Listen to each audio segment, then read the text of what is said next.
एक कदम ईश्वर की ओर। निर्वाण प्रकरण उत्तरार्ध 168वां सर्ग। अबुद्धिपूर्वक सृष्टि के अध्यारोप का वर्णन और विचार से उसकी चिन्मात्र स्वरूपता तथा चित्त के अधिकारी होने से सर्ग का अपवाद।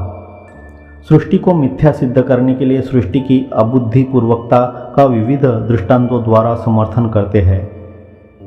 श्री वशिष्ठ जी ने कहा, वत्स श्री रामचंद्र जी, जैसे वृक्ष अबुद्धिपूर्वक ही यानी मैं विचित्र शाखाओं की रचना करता हूँ, यूँ बुद्धिपूर्वकता के बिना ही शाखाओं की विचित्रता का निर्माण करता है, वैसे ही जन्मादि विकार रहित परमात्मा आकाश सदृश अपने स्वरूप में शून्य रूप विचित्र प्रपंच अध्यासों की सृष्टि करता है। शंका, स एकशत लोकान्नु सृजा इति, अर्थात उसने विचार किया कि मैं लोकों की सृष्टि करूं।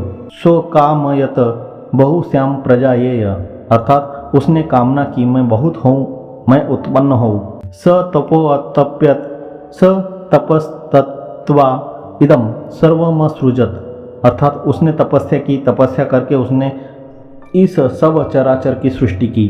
तपसा चीयते ब्रह्म ततो अन्न मुपजायते, अर्थात सृष्टव्य अर्थात सर्जनीय प्रपंच के आलोचन रूप तप से ब्रह्म मैं एक हूँ, बहुत हूँ, यूँ इच्छा वाला होता है। तदनंतर इच्छावान ब्रह्म से ईश्वरोपाधिभूत अव्याकृत उत्पन्न होता है।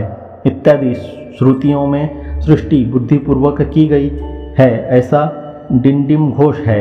फिर आप सृष्टि अबुद्धिपूर्वक है ऐसा प्रत्यक्ष और श्रुति के विपरीत कैसे कहते हैं? समाधान सुनिए, जैसा आपने ऊपर प्रतिपादन किया है वैसा ही होता यदि श्रुति का तात्पर्य सृष्टि आदि के प्रतिपादन में होता, लेकिन भगवती श्रुति का तात्पर्य सृष्टि आदि के प्रतिपादन में है नहीं, क्योंकि उसका कोई प्रयोजन नहीं है। सृष्टि के ज्ञान से किसी प्रयोजन की सिद्धि श्रुति में कहीं भी प्रतिपादित नहीं है। अद्वितीय ब्रह्मात्म ज्ञान ही सप्रयोजन है, अतः सकल श्रुतियों में विस्तार से वर्णित है।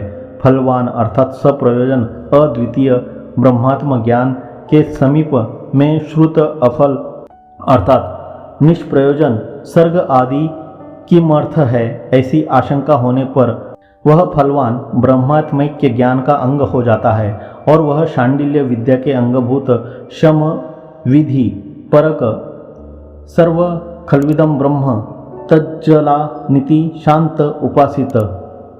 इस वाक्य में चूंकि यह सारा जगत उससे उत्पन्न होता है अतः तज्ज है, उसमें लीन होता है अतः तल्ल है, उससे जीवित रहता है अतः तदन है, उत्पत्ति स्थिति और लय में ब्रह्माधीन सत्ता वाला होने के कारण यह सब ब्रह्म रूप ही है, यो ब्रह्म अद्वैत बतलाने में उपायभूत है। इस कारण श्रुति ने स्वयं श्रीमुख से सर्ग की ज्ञानांगता का सिद्धवत कीर्तन किया है, अन्य प्रकार से उसकी संगति नहीं बैठ सकती।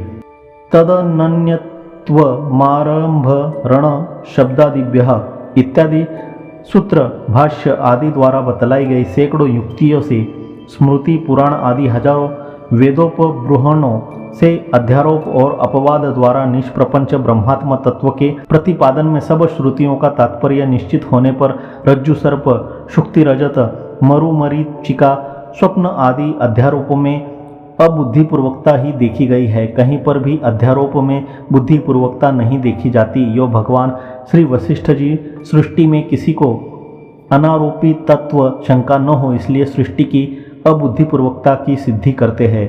रह गई श्रुतियों में ईक्षण आदि पूर्वकत्व के कथन की बात, इसका प्रयोजन तो ब्रह्म की सर्वज्ञता चिदेकरस्ता आदि के लाभ से सांख्य आदि के अभिमत अचेतन प्रधान आदि की उपादानता के निराकरण में है, क्योंकि इक्षतेर्ना शब्दम इत्यादि सूत्रों से ऐसा ही श्रुति का तात्पर्य दिखलाया गया है। तस्य त्रय अवस्थात्रयः स्वप्नः अर्थात जागृत स्वप्न और सुषुप्ति रूप तीन स्वप्न उसके तीन स्थान हैं। यथा सतः पुरुषात केशलोमानी तथा क्षरात संभवतीह विश्वम, अर्थात जैसे जीवित यानी चेतन रूप से प्रसिद्ध पुरुष से अचेतन केश लोम आदि उत्पन्न होते हैं, वैसे ही ब्रह्म से सृष्टि काल में निखिल जगत उत्पन्न होता है। इत्यादि श्रुति दृष्टांत के अनुरूप है। भगवान के ईक्षण कामना संकल्प आदि के जो बुद्धि तत्व की उत्पत्ति से पहले के है। केवल मायावृत्ति रूप होने से सृष्टि के इक्षण, कामना और संकल्प पूर्वक होने पर भी काम, संकल्प आदि धर्मवान में अबुद्धि पूर्वकता की उपपत्ति होती है। त्वम पदार्थनिष्ठ ही अध्यारोप के अपवाद द्वारा निराश में मुक्ति रूप फलता उपपन्न होती है। इसलिए तत्पदार्थ में जगत के अध्यारोप प्रतिपादन का कोई प्रयोजन नहीं है। प्रपंच स्वनिष्ठ अविद्या का कार्य है, अतः स्वविद्या से उसकी निवृत्ति हो सकती है और अपने में अबुद्धिपूर्वक ही तीन अवस्थाओं के अध्यारोप का अनुभव होता है। इस आशय से मुनि ने यहाँ अबुद्धिपूर्वकता का समर्थन किया है, यह समझना चाहिए। जैसे सागर अबुद्धिपूर्वक ही आवर्त तरंग बुदबुद आदि की रचना करता है, वैसे ही निराकार सर्वेश्वर परमात्मा आकाश में जगत प्रतिभासों को अर्थात जगत स्फुरणों को बनाता है। तदनंतर वह उन जगदाकार स्वसंविदों की ही स्वयं मन, बुद्धि, अहंकार इत्यादि विविध संज्ञाएं करता है। जैसे समुद्र से तरंग आदि स्वतः होते हैं, वैसे ही चित्त से बुद्धि आदि की सिद्धि होने पर दृश्य रूप आरंभ अबुद्धिपूर्वक स्वतः ही होता है, लेकिन बुद्धि की सिद्धि होने के बाद संकल्प मान जो आरंभ है वह बुद्धिपूर्वक होता है। जैसे सागर से आवर्त अर्थात भंवर जलकण बड़ी बड़ी लहरें और लहरियां निकलती है, वैसे ही चिन्मात्र से मन, बुद्धि आदि उत्पन्न होते हैं। जैसे केवल दिखाई देने वाला चित्र लिखित जगत केवल दीवार मात्र है, वैसे ही चित्त में आभास मात्र अर्थात स्फुरण मात्र यह जगत चिदाकाश मात्र स्वरूप ही है। जैसे पूर्वोक्त वृक्ष, सागर आदि के वृत्तांत में अबुद्धिपूर्वक प्रवृत्त हुआ भी शाखा, आवर्त आदि कार्य नियति वश तुल्य देह की गठन वाला होता है, वैसे ही चित्त में सृष्टि रूपी कार्य भी तुल्य शरीर संगठन वाला होगा। इसलिए उसके वास्ते भी बुद्धिपूर्वकता की आवश्यकता नहीं है, यह अर्थ है। जैसे वृक्ष के पत्ते, फूल, गुच्छे आदि के नाम वृक्ष से अन्य रखता है, वैसे ही समष्टि बुद्धि रूप हिरण्यगर्भ के अनंतर जन्मे हुए चिद्रूप वृक्ष के पुष्प आदि रूप पृथ्वी आदि का चित्त से अन्य बुद्धि समष्टि रूप हिरण्यगर्भ आदि ने नामकरण किया, ऐसा समझना चाहिए। जैसे पत्ते, फूल, फल आदि महावृक्ष से अभिन्न अर्थात अपृथक है, वैसे ही चिदाकाश रूप परमात्मा से यह जगत अभिन्न ही है। जैसे वृक्ष के अवयवभूत पत्र, पुष्प, फल आदि के विविध नाम वृक्ष से अन्य रखता है, वैसे ही चिदाकाश अपने में अन्य सा अर्थात व्यष्टि जीव सा होकर स्वपुत्र आदि के तथा अन्यान्य सकल कार्यों के विविध नाम रखता है। इस प्रकार नाम और रूप के अध्यारोप का विस्तार से वर्णन कर अब उनका अपवाद आरंभ करते हैं। चिद्रूप वृक्ष के चित होने के कारण ही उसकी पल्लव रूपी सृष्टियां सर्वथा नहीं है, किंतु वह चिद्रूपी वृक्ष ही स्वप्न के समान स्वयं कार्य और कारण सा प्रतीत होता है। यदि सृष्टि आदि है ही नहीं तो चित्त को परलोक में व्यर्थ ही उसका अनुभव होता है, यह मानना पड़ेगा। यह ठीक नहीं है, क्योंकि सर्ग का अभाव मानने पर वह विहित निषिद्ध कर्मों का फल रहा नहीं, फिर परलोक में सर्ग आदि का अनुभव कैसे होता है।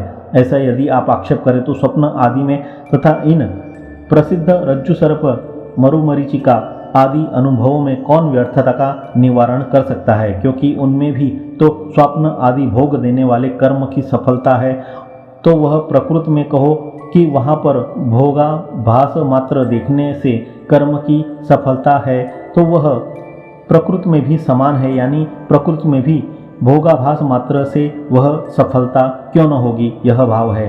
साकार अध्यास में वृक्ष आदि से चित्त में यह विशेषता है कि साकार में वे सब साकार अध्यास है, लेकिन निराकार चित्त में साकार जगत का अध्यास है, इस आशय से कहते हैं। जैसे आकारवान वृक्ष में यह शाखादि कल्पना की गई है, वैसे ही निराकार चित्त में यह जगत रूप कल्पना की गई है। जैसे फूल में सुगंध आदि है, जैसे आकाश में शून्यता है, जैसे वायु में स्पंद आदि है, वैसे ही परमात्मा में बुद्धि आदि है। जैसे फूल में गंध आदि है, जैसे आकाश में शून्यता आदि है, और जैसे वायु में स्पंद आदि है, वैसे ही चित्त में ये पृथ्वी आदि भी है। जैसे आकाश की शून्यता, वायु के स्पंद और फूलों की गंध का अनुभव होने पर उनसे पृथक करने पर वे शून्य रूप है, यानी आकाश आदि से पृथक शून्यता आदि का अस्तित्व नहीं है। वैसे ही चित्त में सर्ग स्थिति अनुभूत होने पर भी चित्त के बिना शून्य रूप है। उक्त विषय का ही विशद रूप से प्रतिपादन करते हैं। जैसे शून्यता आकाश से अतिरिक्त नहीं है, द्रवता जल से पृथक नहीं है, गंध पुष्प से पृथक नहीं है, स्पंद वायु से अलग नहीं है, उष्णता अग्नि से अलग नहीं है, और शीतलता हिम से अर्थात बर्फ से विलग नहीं है, वैसे ही निर्मल चिदाकाश स्वरूप ईश्वर से जगत अतिरिक्त नहीं है। सृष्टि के आदि में जो आकाश में दृष्टिगोचर होता है, स्वप्न से जो हृदय प्रवेश में दृष्टिगोचर होता है वह अकारण जागृत तथा स्वप्न जगत चिदाकाश से कैसे अतिरिक्त हो सकता है। प्रतिदिन देखा गया स्वप्न ही इस विषय में दृष्टांत है, उस पर विचार कीजिए। जरा बतलाइए तो सही, स्वप्न में चिन्मात्र से अतिरिक्त क्या सार है। यदि कहे कि स्वप्न स्मृति ही है, अन्य स्मृतियों में जो संस्कारजन्य तथा विषय शून्य होती है स्वयं यो तत्ता भाषित होती है, किंतु स्वप्न में निद्रा रूपी दोष से ईदंता गोचरत्वांश में संस्कार का उद्बोध होने से तत्तांश का अपहरण हो जाता है, अतः ईदंता भाषित होती है। इसलिए यह बुद्धिजन्य संस्कार दृश्य दोनों ही जगत एक ही वस्तु है इत्यादि शंका तो ठीक नहीं है, क्योंकि तत्ता ईदंता कैसे होगी। अपरोक्ष में अर्थात प्रत्यक्ष में ईदंता प्रसिद्ध है, लेकिन स्मृति में तो असन्निकृष्ट अर्थात दूरवर्ती परोक्ष ही है। इसलिए यह कैसे घट सकता है, कहिए। यह अर्थ है, यदि कहो कि स्वप्न स्मृति के समय वन आदि में देखा गया बाघ आदि स्वप्न देश में निद्रा द्वारा निकट में लाया जाता है, तो यदि ईदंता उस पर होगी तो उस वन में वह बाघ आदि अन्य द्वारा अनुभूत न होगा। निद्रा द्वारा एक ही बाघ दो तरह से स्थापित किया जाता है, यह कहो तो एक की ही दो प्रकार से स्थिति कैसी। इसलिए स्वप्न बोध की अनुभव रूपता का अपलाप न हो सकने से दृष्टांत है ही। अतः जो मैंने कहा वह सिद्ध हुआ, यो उपसंहार करते हैं। इसलिए समुद्र आदि में आवर्तों की तरह काकतालीय के समान अकस्मात चित्त में जो यह जगत स्फुरित होता है, उसी में जागृत और स्वप्न अनुभव की सिद्धि के बाद स्वप्न आदि की कल्पना होती है। समुद्र में तरंग आदि की तरह अबुद्धिपूर्वक उत्पन्न सृष्टि में स्वप्न आदि की अनुभव सिद्धि के अनंतर सन्निवेश और स्थिति संपन्न होती है। जो कारण के बिना उत्पन्न होता है वह उत्पन्न हुआ भी अनुत्पन्न ही है। इसलिए अजात अर्थात अनुत्पन्न वही आद्य जात सा अर्थात उत्पन्न सा स्थित है। जैसे रत्न मणि माणिक्य आदि की कांतियां अबुद्धिपूर्वक ही उत्पन्न हुई है, वैसे ही ब्रह्म सत्ता ही जगतों के वेश से फूरती है। यथा कथमचित यानी अनिर्वचनीय माया रूप कारण के बल से ही सृष्टि के आरंभ सागर में आवर्त की भांति यह जगत उत्पन्न होता है। पीछे अपने में अर्थ क्रियाकारिता रूप सत्यता का ग्रहण करता है। चिदाकाश में विविध स्वप्न परंपराओं की तरह चिदाकाश में चिद्रूप जगत अत्यंत शून्य से शून्य होने पर भी धारा प्रवाह रूप से उत्पन्न होते हैं और विनष्ट होते हैं, यानी आविर्भूत होते हैं और तिरोभूत होते हैं। तदुपरांत सकल पदार्थ चिरकाल तक परस्पर कार्य कारण भाव को प्राप्त होते हैं। उनके ईश्वर आदि पदार्थ शून्यात्मक ही है। यह दृश्य शून्य ही उत्पन्न होता है, शून्य ही यह बढ़ता है और शून्यता से अत्यंत अविद्यमान ही विनष्ट होता है। शून्य दृश्य सा विकास को प्राप्त होता है। इस विषय में यानी असत के विकास में स्वानुभूत स्वप्न स्वरूप दृष्टांत का जो अपलाप करता है वह कुमति भेड़िया द्वारा अपने अपहरण का भी अपलाप करेगा। सुकृत्रिम भ्रांति मात्र यह दृश्य मिथ्या ही प्रतीत होता है। चित्त की चमत्कृति ही इसका वास्तविक स्वरूप है। तत्वज्ञ की दृष्टि में तो यह अकृत्रिम सन्मात्र ही है। यह प्रपंच चिरस्थायी मनोरथ रूप ही है। सृष्टि और प्रलय की भांति इससे अतिरिक्त नहीं है। उसके वास्तविक स्वभाव का स्फुरण ज्ञान है और भ्रांति के आकार से इसका स्फुरण अज्ञान है, ऐसा समझना चाहिए। जैसे दृश्य शून्य आत्मा में सुषुप्ति के बाद स्वप्न देखा जाता है, वैसे ही माया से उपहित ब्रह्मात्मा तुरंत ही दृश्य बनकर बिना कारण ही आविर्भूत होता है, यो देखा गया है। पीछे वह अर्थ क्रिया व्यवस्था द्वारा कार्य कारण भावादि नियति को प्राप्त होता है।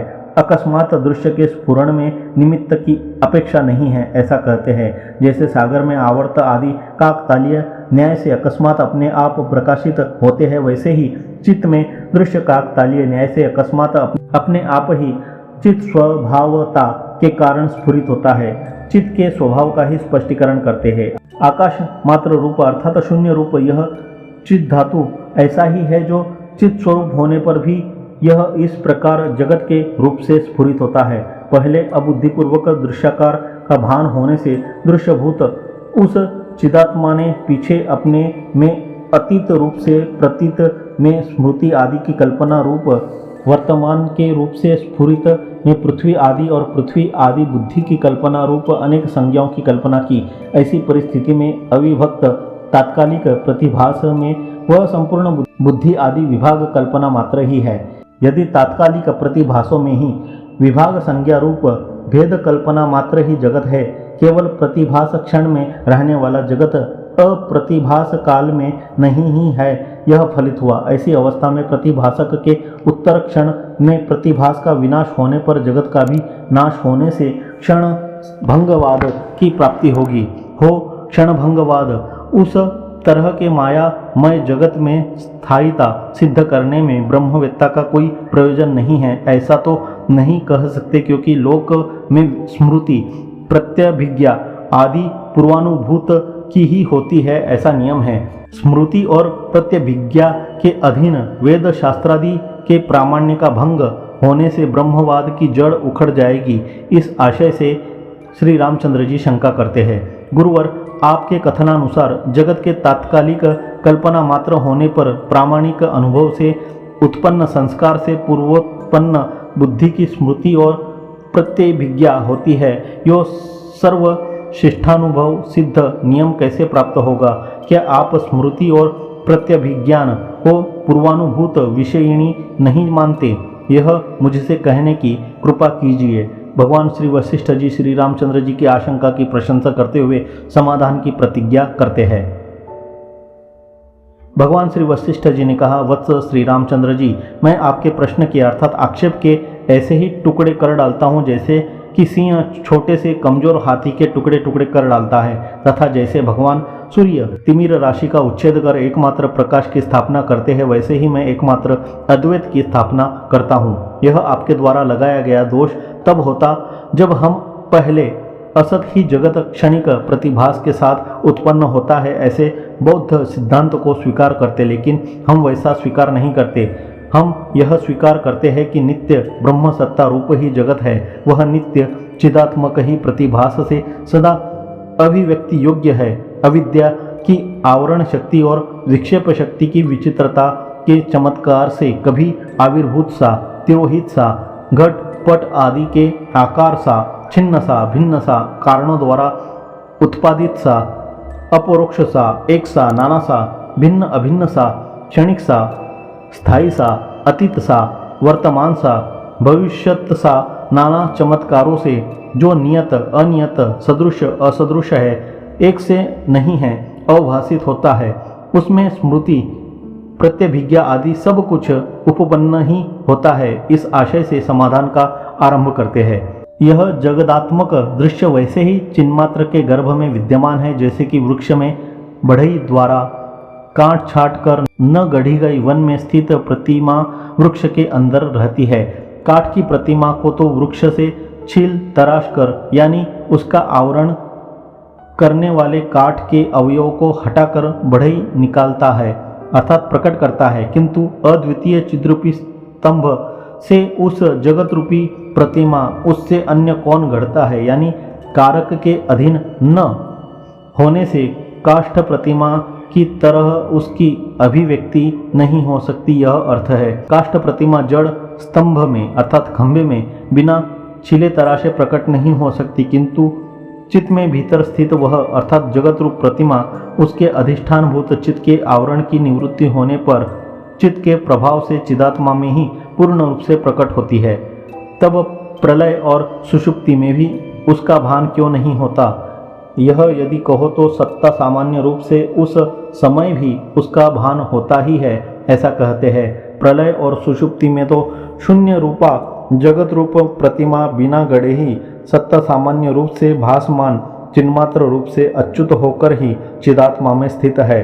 सृष्टि के आदि में भी पहले पूर्वोक्त निर्विकल्प कल्पनावती होकर पीछे भोगकर्ता के अदृष्ट के अनुसार उत्पन्न हुए मनोविकल्पों से स्वयं परम चिदाकाश रूपिणी वह चिति अपने आकाश रूप हृदय में चित्र विचित्र सृष्टि रूप प्रतिमाओं की कल्पनाएं अपने में स्वभावतः वैसे ही करती है जैसे स्वप्न में उत्पन्न कल्पनाओं की करती है।